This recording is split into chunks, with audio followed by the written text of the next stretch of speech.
goddamn, Gatecreeper dropped this thing so fucking quickly that we haven't even had the time to figure out if it's an album or a fucking EP. I mean, Gatecreeper keep calling this thing an album, but let's be totally honest with ourselves here. How many other albums can you think of that are 17 minutes fucking long? But you know what? Fuck it. Moving on. Because that's not important. What ultimately matters, whether you call it an album, an EP, or something else entirely, is that we have some brand new music from motherfucking Gatecreeper.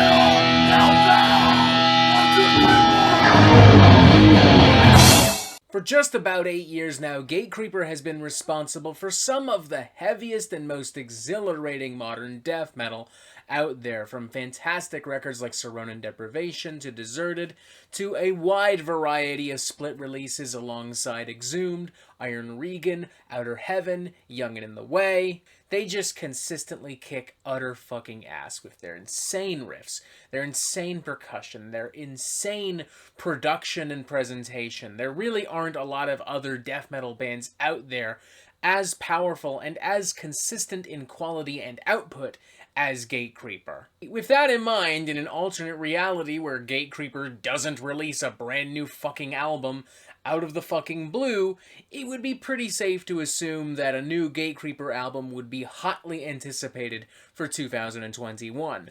But as it turns out, we are not in an alternate reality where Gatecreeper doesn't drop an album out of the fucking blue, because an unexpected reality exists, and it came out of the fucking blue.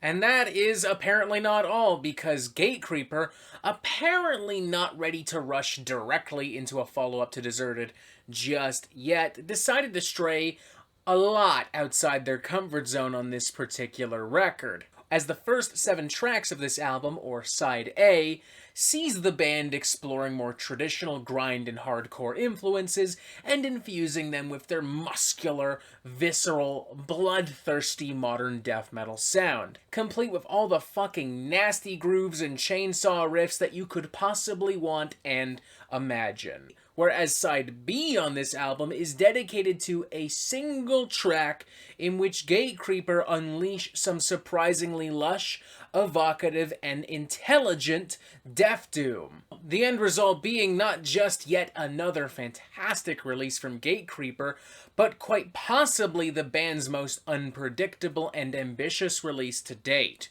From start to finish, the grind portion of this record is just absolutely fucking stunning. Mesmerizingly heavy, raucous, abrasive, and in your fucking face. It's every bit as brutal and dominating and hefty as any other type of release we've come to expect from Gatecreeper at this point, but just a little bit more chaotic, just a little bit more spastic. It just consistently kills, man.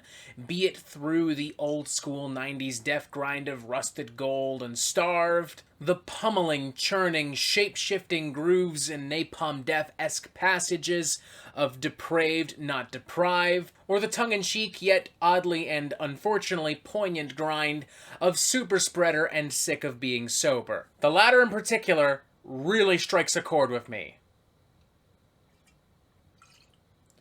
Especially considering the events of the past fucking week. But truthfully, as much as I do love all of this, it's the band's foray into doom metal that really steals the show on this release. The 11-minute monstrosity of emptiness is every bit as intimate and captivating and immersive as it is devastating and heart-wrenchingly cruel. I like how intentionally monotonous this thing is. I love how the riffs are caked in fucking static, making this feel all the more raw, all the more brutal. I love the melodic leads later on in the track, and I love the quieter sections of this as well. I love some of the quieter, soft-plucked guitars and a lot of the ambient soundscapes. It's a pretty brief passage, mind you, but it's just enough to give this song so much depth and so much humanity. Gatecreeper is not known for being especially emotive or vulnerable per se, so this was a big fucking risk on their end, and it pays off 100%. I'd go as far as to argue that this one song is one of the best things Gatecreeper have ever put out in their nearly 8-year career. And considering how huge and consistently fantastic their discography is, despite being a still relatively young death metal band, that's a pretty bold fucking statement to make. I'd give this thing a super enthusiastic 4 out of 5, man. The closest thing to criticism that I can muster is that when this album was finished, I wanted more, and I wanted it badly. While An Unexpected Reality may not be an EP officially speaking, it nonetheless suffers from a problem that a lot of EPs tend to suffer from. That is, I'm still fucking hungry. This appetizer was great, but I'm really pumped for that main course, especially considering how spicy and bold and ambitious this particular appetizer was for Gatecreeper. But obviously that's not really a genuine fucking criticism. That's just me being starved for some killer fucking tunes and me being an impatient fucking bitch. Still love the hell out of this thing, still had a genuinely great time. I've even already pre-ordered a vinyl copy of this thing. It didn't even take me long to decide that I did want this fucking thing. Like, after maybe, 3 songs, I just went, I need this, I'm getting it. End of story. An Unexpected Reality is dark, moody, heavy, tough as fucking hell. Guaranteed this thing eats nails for breakfast without any fucking milk. And coming out of it, I am now somehow even more excited for the inevitable main course, even if I have to wait just a little bit longer. 4 out of 5, a seriously great EP/album/ whatever the fucking hell you want to call it. And that is it for the Metal Meltdown. I'm not an expert, nor do I claim to be, so what do you think? Do you like this record? Do you not like this record? And what do you want to hear from me next? And thank you for watching. Make sure you press subscribe so you get updates on the Metal Meltdown fucking immediately. And as always, you have yourself a fantastic fucking day.